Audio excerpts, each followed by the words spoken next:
Alors, dans cette vidéo, nous allons parler des règles de Bioch et surtout du changement de variable t égale tangente x sur 2, qui est le changement de variable que l'on fait justement quand les règles de Bioch ne s'appliquent pas. Et on va utiliser ce changement de variable pour calculer l'intégrale de 0 à pi sur 2 de 1 sur 2 plus sinus x plus cos x dx. Donc on va faire d'abord un rappel sur les règles de Bioch, montrer qu'elles ne s'appliquent pas sur cette intégrale, et du coup faire le changement de variable t égale tangente de x sur 2. Alors un petit rappel sur les règles de Bioch, elles sont au nombre de 3, et nous permettent de trouver le changement de variable à faire si une des trois conditions est vérifiée. La première des conditions, c'est si f de moins x est égal à moins f de x, c'est-à-dire si f est impair. Si f est impair, on fait le changement de variable t égale cosinus x. Si par contre, j'ai f de pi moins x qui est égal à moins f de x, je fais le changement de variable t égale sinus x. Si, dernière condition, f de pi plus x est égal à f de x, je fais le changement de variable t égale tangente x. Donc, quand une de ces trois conditions est vérifiée, c'est rare de toute façon qu'on ne peut pas vérifier les trois en même temps, si cette condition est vérifiée, je fais ce changement de variable là, si c'est ça, je fais celui-là, et si c'est ça, je fais celui-là. Ici, on pourrait vérifier assez facilement que la fonction f, qui est la fonction que j'intègre, donc 1 sur 2 plus sinus x plus cos x, ne respecte aucune de ces trois conditions, notamment du fait de la présence du 2, quand on a un 2 comme ça, non pas en facteur, mais un 2 plus 2 justement en addition, ou en soustraction. C'est très très rare qu'on ait une des trois conditions qui soit vérifiée, surtout quand on a du sinus et du cosinus. Donc ici, comme les règles de Bioch ne s'appliquent pas, je fais le changement de variable t égale tangente x sur 2. Si vous voulez, vous pouvez vérifier que ces trois conditions ne s'appliquent pas pour cette fonction f ici. Là, je ne vais pas le faire parce que ce n'est pas le but de l'exercice. Le but, c'est vraiment de se concentrer sur ce changement de variable. Donc là, au moins, ça permet rapidement de voir que si je fais un des trois changements de variable, ça ne va pas marcher. Donc comme ça, on ne perd pas de temps à essayer le changement de variable. Et on fait directement le dernier changement de variable, qui est un petit peu le changement de variable de secours si les règles de Bioch ne s'appliquent pas, qui était égale tangente de x sur 2. Le problème, c'est que moi, dans ma fonction ici, j'ai du sinus x, du cos x, mais je n'ai pas de tangente x sur 2. Donc la première étape, c'est de voir quelle est la formule de cos x et de sinus x en fonction de la nouvelle variable, c'est-à-dire en fonction de t, et de calculer aussi le dx en fonction de t et de dt, puisque ici j'ai un dx qu'il va falloir que je change. Alors là, je vais faire la démonstration de ces formules, de cos x, sinus x, aussi tangente x en fonction de t, et puis également de dx. C'est des formules qu'on peut apprendre par cœur, parce que ça ne sert à rien de les redémontrer à chaque fois, c'est considéré comme du cours. Le problème c'est qu'elles se ressemblent beaucoup, donc c'est pas forcément évident à retenir, donc c'est bien de connaître la démonstration que je vais faire, on va voir qu'elle n'est pas très compliquée, mais ça permet au moins de ne pas se tromper quand on a ce changement de variable à faire. Alors l'astuce, c'est de calculer 1 plus t carré. Pourquoi? Parce que 1 plus t carré, le t c'est tangente x sur 2, donc ça me fait tangente carré de x sur 2. Sauf que tangente c'est sinus sur cosinus, donc ça va me donner du sinus carré de x sur 2, divisé par du cos carré de x sur 2. Je peux tout regrouper au même dénominateur, qui est cos carré de x sur 2. Ici le 1, ça va me donner cos carré de x sur 2, et le sinus carré de x sur 2, lui, ne va pas changer. Et là, je me retrouve avec du cos carré de x sur 2 plus sinus carré de x sur 2. Mais cos carré plus sinus carré, on sait que ça fait 1. Et donc, ça me donne 1 sur cos carré de x sur 2. Et à gauche, j'ai 1 plus t carré. Une fois que j'ai trouvé ça, je vais pouvoir inverser la formule et isoler le cos carré, tout simplement en passant le cos carré en haut à gauche et en passant le 1 plus t carré en bas à droite, une espèce de produit en croix. Donc ça me donne cos carré de x sur 2 est égal à 1 sur 1 plus t carré. Bon, ça c'est la première étape. Le problème c'est que moi, je ne veux pas cos carré de x sur 2, je veux du sinus x et du cos x. Donc il va falloir trouver le lien entre le cos carré de x sur 2 et le cos x ou le sinus x. Donc pour ça, on va utiliser les formules de duplication que l'on connaît depuis le lycée. notamment celle avec le cosinus, qui est que cosinus de 2a, c'est égal à 2 cos carré a moins 1. Ça, c'est une des formules, des trois formules que l'on a pour le cos de 2a. C'est aussi égal à cos carré a moins sinus carré a, et 1 moins 2 sinus carré a, mais ici, on va utiliser celle-là. Sauf que moi, j'ai cos carré de x sur 2, donc je vais faire le changement de variable petit a égale x sur 2, ce qui va ici me donner du x sur 2, et 2a, ça fait 2 fois x sur 2, 2 fois x sur 2, ça fait x. Donc ici, en fait, j'ai du x. Et donc, en inversant la formule, donc je vais passer le plus 1 à gauche, et ensuite je vais diviser par 2, et donc j'en déduis que cos carré de x sur 2 est égal à cos x plus 1, le tout divisé par 2. Et là c'est parfait, puisque je viens de trouver le lien entre le cos carré de x sur 2 et le cos x. Et donc je vais tout simplement remplacer ici cos carré de x sur 2 par ce que je viens de trouver, c'est-à-dire cos x plus 1 divisé par 2. Donc si je remplace, ça va me donner ici cos x plus 1, le tout divisé par 2, est égal à 1 sur 1 plus t carré. Maintenant, je vais isoler mon cos x, donc là, c'est pas trop compliqué. Je passe d'abord le 2 ici, donc ça me fait cos x plus 1 est égal à 2 sur 1 plus t carré. Et je vais directement passer le plus 1 à droite, ça va me faire moins 1. Je vais tout mettre au même dénominateur qui est 1 plus t carré. Ici, ça va me donner 2 moins, attention, entre parenthèses, 1 plus t carré. Puisque le 1, c'est 1 plus t carré sur 1 plus t carré, avec le moins qui est entre parenthèses, bien sûr, qui est pour tout le monde. Et donc, si je développe, en dénominateur, j'aurai toujours 1 plus t carré. Ici, 2 moins 1, ça va faire 1, et moins t carré. Et donc voilà, j'ai trouvé la formule du cos x qui est 1 moins t carré sur 1 plus t carré, donc je vais la réécrire ici. Donc j'ai cos x qui est égal à 1 moins t carré sur 1 plus t carré. Voilà. Pas de difficulté particulière, si ce n'est qu'il faut connaître les différentes formules que l'on a utilisées de trigonométrie. Une fois qu'on connaît les formules de trigonométrie, qui sont ici des formules de lycée, on peut très bien se débrouiller sans problème. C'est un petit peu long, mais avec l'habitude, on peut rapidement retrouver cette formule-là. Donc ça, c'est la première formule, celle de cos x, qu'on peut apprendre par cœur, bien sûr, ou qu'on peut démontrer comme je viens de le faire.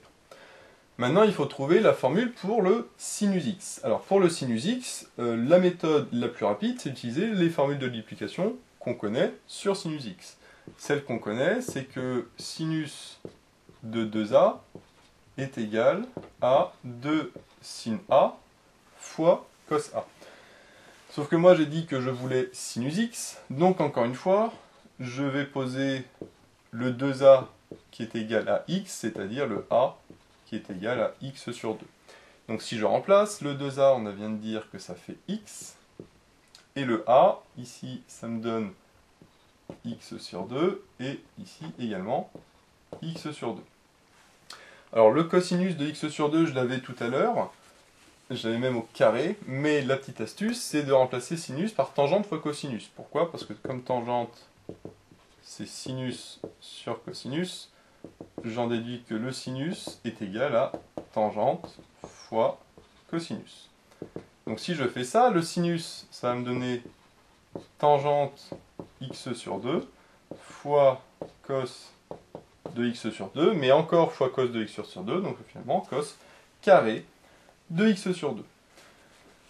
Alors, on peut se dire quel est l'intérêt de cette formule? Ben, l'intérêt, c'est que le tangente de x sur 2, en fait, c'est t. Donc ici, ça me donne 2t. Et cos carré de x sur 2, ça c'est la formule qu'on avait vue tout à l'heure. Cos carré de x sur 2, si on revient, je l'ai effacé, mais on l'avait montré tout à l'heure, c'était 1 sur 1 plus t carré. C'est une des formules qu'on avait trouvées au tout début. Et donc si je regroupe tout ça, ça me donne 2t sur 1 plus t carré. Donc voilà la formule du sinus x, qui ressemble un petit peu à celle du cos x, sauf qu'au numérateur, c'est 2t, alors que là, c'est 1 moins t carré. Pour cette formule-là, cos carré de x sur 2 égale 1 sur 1 plus t carré, je vous invite à remonter un petit peu dans la vidéo, c'est une des premières choses qu'on avait montré en calculant justement le 1 plus t carré et en mettant au même dénominateur. Donc là, j'ai trouvé la deuxième formule qui est celle du sinus x. Comme on le voit, elle se trouve très facilement avec la formule de duplication de sinus x, et en remplaçant le sinus de x sur 2 par tangente fois cosinus, et on voit que ça se goupille très bien. Alors ici, on n'a pas de tangente dans la formule, mais si on voulait trouver tangente x, ce serait extrêmement simple. Il suffirait de faire cos x divisé par sinus x. Le sinus x, c'est égal à 2t sur 1 plus t carré. Je divise par cos x, donc c'est-à-dire que je multiplie par l'inverse. Donc je multiplie par 1 plus t carré sur 1 moins t carré. Et là, l'intérêt, c'est qu'on voit que les 1 plus t carré se simplifient. Donc ça me donne finalement 2t sur 1 moins t carré. Donc voilà le changement de variable que je trouve pour tangente x. Tangente x égale 2t sur 1 moins t carré. On voit que c'est extrêmement simple à trouver une fois qu'on a trouvé celui du sinus et du cosinus. Et celui du sinus était très simple une fois qu'on avait trouvé celui du cosinus. Donc finalement, une fois qu'on a trouvé le changement de variable du cosinus, les deux tangente et sinus se démontrent assez rapidement si on pense à faire la bonne méthode. La dernière chose que l'on n'a pas calculée, c'est le dx, parce que le sinus x et le cos x, on vient de les trouver, avec le tangente. Dernière chose qu'on n'a pas calculée, c'est le dx. Alors avant de calculer dx, il faut d'abord isoler le dx, parce qu'ici le x est à l'intérieur. Donc quand j'ai t égale tangente x sur 2, je vais d'abord prendre arc tangente de t, comme ça arc tangente de tangente, ça va se simplifier, ça va faire juste x sur 2, et je vais passer le 2 à gauche, donc ça me fait 2 arc tangente t égale à x. Ou x, je vais plutôt écrire comme ça, x égale 2 arc tangente de t, comme ça au moins on n'aura pas de problème de lecture. Maintenant, une fois que j'ai isolé le long x, je vais pouvoir calculer dx, qui est la différentielle de x. Le 2 est une constante, je le laisse. La dérivée de arc tangente, je sais que c'est 1 sur 1 plus t carré. Ça, c'est une dérivée à connaître absolument parce qu'elle se retrouve énormément dans plusieurs chapitres, dès qu'on a de la trigonométrie, ou des polynômes d'ailleurs. Et il ne faut pas oublier que quand j'ai calculé dx, du coup, ça va me donner dt. Et donc, je trouve finalement 2 dt sur 1 plus t carré. Donc voilà la dernière formule que je cherchais. Comme on le voit, c'est assez rapide si on pense à isoler le x d'abord avant de calculer dx. Si on fait directement la différentielle ici, c'est possible. On pourra retrouver ce que l'on cherche ici, mais c'est un petit peu plus compliqué. L'idéal étant d'abord d'isoler le x et après de calculer le dx. Donc là maintenant, j'ai tout pour faire mon changement de variable. Et donc, je vais pouvoir appliquer mon changement de variable t égale tangente x sur 2 à l'expression que j'ai ici. Donc, on va d'abord appeler cette intégrale grand I, comme ça, ça évitera d'avoir à la recopier. Donc, si j'applique le changement de variable, il faut que je calcule les nouvelles bornes. Donc là, j'ai le x qui vaut 0, puis le x qui vaut pi sur 2. Quand x vaut 0, j'ai ici tangente de 0. Tangente de 0, je sais que ça fait 0, donc j'ai t qui vaudra 0. Ensuite, j'ai x qui vaut pi sur 2. Quand x vaut pi sur 2, ça fait pi sur 2 sur 2, ça fait pi sur 4. Donc j'ai t égale tangente pi sur 4. Or, tangente pi sur 4, ça fait 1. Puisque je rappelle que tangente pi sur 4, c'est le sinus de pi sur 4 divisé par le cosinus de pi sur 4. Les deux valent racine de 2 sur 2. Et donc, comme les deux sont égaux, ça fait 1. Donc mon tangente pi sur 4 est égal à 1. Maintenant, je vais pouvoir remplacer tous les sinus x, cos x et dx. Le sinus x, on l'a vu tout à l'heure, donc le 2, j'y touche pas. Le sinus x, on a vu que ça valait 2t sur 1 plus t carré. Et le cos x, on a vu que ça valait 1 moins t carré sur 1 plus t carré. Donc une grande fraction au dénominateur. Et le dx, on a vu que c'était 2 dt divisé par 1 plus t carré. Alors là, il y a plusieurs méthodes pour simplifier tout ça. Le mieux, c'est déjà de passer le 2 ici devant, parce que finalement j'ai un produit ici, donc le 2, rien n'empêche de le passer devant. Mon intégrale ne change pas. Et ici, l'idéal, c'est de voir que j'ai tout ça, le dénominateur qui est entre parenthèses, et qui va être fois 1 plus t carré, puisque j'ai 1 plus t carré au dénominateur de cette fraction-là. Du coup, je peux distribuer le 1 plus t carré à chacun des trois termes ici, puisque j'ai trois termes, le 2, 2t sur 1 plus t carré et 1 moins t carré sur 1 plus t carré, fois tout ça. L'intérêt de développer, c'est que le 1 plus t carré qui est ici va se simplifier avec celui-là. Donc si je fais justement ce développement, j'ai 2 fois 1 plus t carré, donc ça me donne 2 plus 2t carré. Là, je développe normalement. Ensuite, 2t sur 1 plus t carré fois 1 plus t carré, les 1 plus t carré vont se simplifier, il va me rester 2t. Et 1 moins t carré sur 1 plus t carré fois 1 plus t carré, encore une fois les 1 plus t carré vont se simplifier, il va me rester 1 moins t carré. Et enfin ici, le 1 plus t carré, je l'ai déjà développé, le 2 je l'ai passé devant, donc il me reste juste dt. Et comme on le voit, le fait de faire cette méthode-là permet d'avoir très rapidement quelque chose qui est assez compréhensible, alors qu'ici j'avais un produit de fractions avec en plus des fractions au dénominateur, avec une somme de fractions, c'était assez incompréhensible, alors que là, rapidement, j'arrive à une expression qui est plutôt simple. On voit qu'au dénominateur, j'ai un polynôme, et quand j'ai un polynôme au dénominateur, normalement, c'est plutôt simple à calculer. Donc je vais d'abord simplifier ce polynôme. Donc je vais d'abord mettre les t carrés. 2t carré moins t carré, ça fait t carré. Qu'est-ce que j'ai en t? Ici, j'ai 2t et j'en ai pas d'autre. Et 2 plus 1, ça fait 3. Et enfin, le dt qui reste au bout. Donc là, je me retrouve avec une intégrale avec un polynôme du second degré au dénominateur. Et ça, on avait vu dans d'autres vidéos comment les calculer. Donc je vais le calculer assez rapidement parce que si je fais toute la démonstration, c'est assez long. Donc là, je vous invite à aller voir les vidéos correspondantes pour plus de détails. Ici, je vais juste vous donner l'idée générale. Et puis après, si vous voulez, vous pourrez le refaire tranquillement par la suite. Donc d'abord, l'idée, c'est de me mettre le polynôme du second degré sous forme canonique. Alors je vais le faire directement parce que c'est plutôt simple. Ici, t carré plus 2t, c'est le début de t plus 1 au carré. Si je développe t plus 1 au carré, ça va me faire t carré plus 2t plus 1. Donc j'ai bien t carré plus 2t. Par contre, j'ai pas plus 1, j'ai plus 3. Donc du coup, je vais rajouter plus 2. Comme ça, si je développe, ça me fait t carré plus 2t. Donc ça, c'est bon. Plus 1 plus 2, ça va me faire plus 3. Donc là, j'ai bien la forme canonique. Et enfin, le dt qui est au bout.